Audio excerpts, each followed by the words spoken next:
Hey, this is LL Cool Z with Capital Chaos TV. We're hanging out over here with Andy Sneap and Steev Esquivel. How you guys doing today? Very well, thanks. Yeah, very well. Yeah. And you? Beautiful, man. Awesome.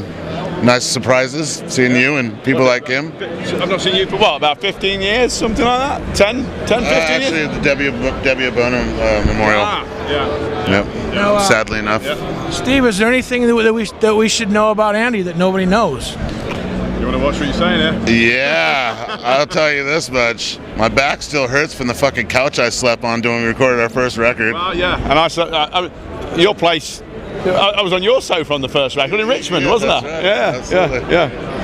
So do you have some deep ties to the Bay Area besides Steve here? Well, Testament, Exodus. Yeah, I mean, I've had a lot of time out there actually.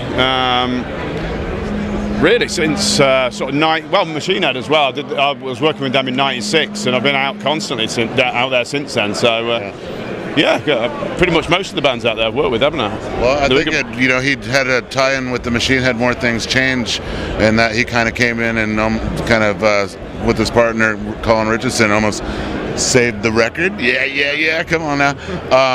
And that's what got us working with him. So he recorded the first Bound, Gagged, and Blindfolded record. Oh, nice. We did it half here in San Francisco at High Street, and then half out in England, in Liverpool. And then he did the Exodus. What was it? The record coming back. What the heck was it? Well, we did Another Lesson in Violence as well, the live one. Yeah, Another Lesson in Violence. And then I did Tempo of the Damned after that. I did Testament, The Gathering as well quite early on. So, I'd known a lot of these guys from the thrash scene in the late 80s anyway, because I was playing in my old band Sabbat back in the UK, and we'd be doing like Dynamo Festival and stuff like that with them out in Holland. So we kind of knew of each other because of the scenes back then. So when I got into production and then, started coming over to the Bay Area, it sort of tied it all in, Did you grow up reading magazines and trading tapes like a lot of us? I was doing all that back in the day. Yeah. Do you have a pretty healthy demo collection? Not anymore. I mean, I was asked to do an interview for Record Collector magazine the other day, and I haven't really even got a record collection anymore, because it's when you're doing this day in, day out, 12 hours a day, the last thing you want to do is put an album on when you finished it. So last time you listened to Bound, Gagged? I think when we walked out the studio.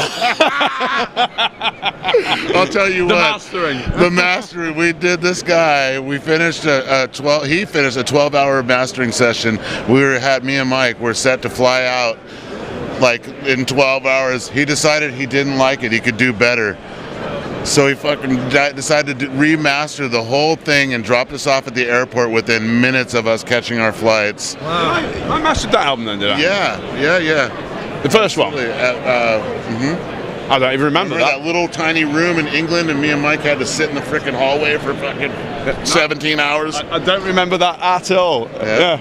Well, you had to start somewhere. Yeah. So what's next on your plate? Well, I'm working in Nashville at the moment. I'm doing the new Accept record up there. So I fly back Monday. We got another couple of days in Nashville. Then I go out to New Jersey for 3 weeks to do vocals there. So, yeah. What have you seen at NAMM that has excited you? Steev. Yeah. Very nice. I think the Kemper stuff's really cool. I'm looking more at the software stuff actually, because that to where is where the obviously things I'm using all the time is moving forward. So that's I've been looking at that more than the sort of the actual instrument side of it. Right. Yeah. Cool. What about you? What's next on your plate? Just finished the new Dedvolt album, being mixed as we speak right now, and off start touring, beating up the road. Nice. Kids are all grown up, so it's time to get back on the street and do it. And what have you seen here at NAMM that's excited you? Besides Andy. Yeah, Andy.